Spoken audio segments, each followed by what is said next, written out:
রোজা অবস্থায় কাঁচা মিসওয়াক করা যাবে কিনা জানতে চেয়েছেন মোহাম্মদ আব্দুর রাজ্জাক, মেহেরপুর।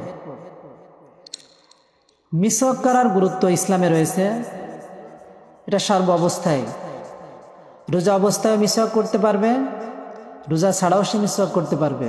শুধু করতে পারবে এমনই নয়, বরং রোজার সহ অন্যান্য ক্ষেত্রে মিসওয়াকের গুরুত্ব অপরিসীম। এই ক্ষেত্রে শুকনা মিসওয়াক দিয়ে যেমন মিসওয়াক করতে পারবে, কাঁচা মিসওয়াকও করতে পারবে। সহিহ বুখারী মূল আরবি কিতাব ১ম নম্বর খণ্ড ২৫৯ নম্বর পৃষ্ঠাতে রয়েছে আসিওয়াকু রতব ওয়াল ইয়াবিস লিসাইমি। রোজাদার ব্যক্তি শুকনা ও কাঁচা মিসওয়াক করা প্রসঙ্গ। রোজাদার ব্যক্তি শুকনা এবং কাঁচা মিসওয়াক করতে পারবে, অর্থাৎ যে ডালটা দিয়ে মিসওয়াক করবে সেটা শুকনা হলেও হতে পারে, আবার কাঁচা হলেও হতে পারে, এতে কোনো সমস্যা নেই।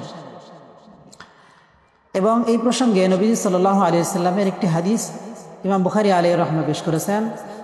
ক্বালা রাসূলুল্লাহ সাল্লাল্লাহু আলাইহি ওয়াসাল্লাম লাউলা আনা শুক্কা আলা উম্মতি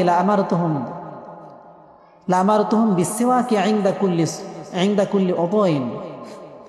আমার উম্মতের জন্য যদি কষ্টকর না হতো তাহলে আমি তাদেরকে আদেশ করতাম প্রত্যেকে ওযু করার সময় মিসওয়াক করার। তাহলে ওযু করার সময় মিসওয়াক করার আদেশ আমি করতাম। তাহলে এখান থেকে জানা গেল যে রোজাদার ব্যক্তি যখন সে রোজা অবস্থায় ওযু করবে তখন সে মিসওয়াক করবে, সেটা কাঁচা হতে পারে, শুকনো হতে পারে।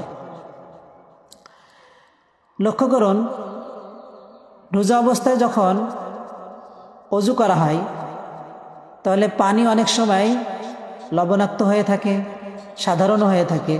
যেমন আমাদের দেশের খুলনা অঞ্চলের পানি লবণাক্ত, তো তারও তো একটা এই লবণাক্ত ভাব রয়েছে। তো ঠিক মিসওয়াক করলেও মিসওয়াক যদি কাঁচা হয় তাহলে তার একটা কষ মুখের ভিতরে আসতে পারে, এতে কোনো সমস্যা নেই।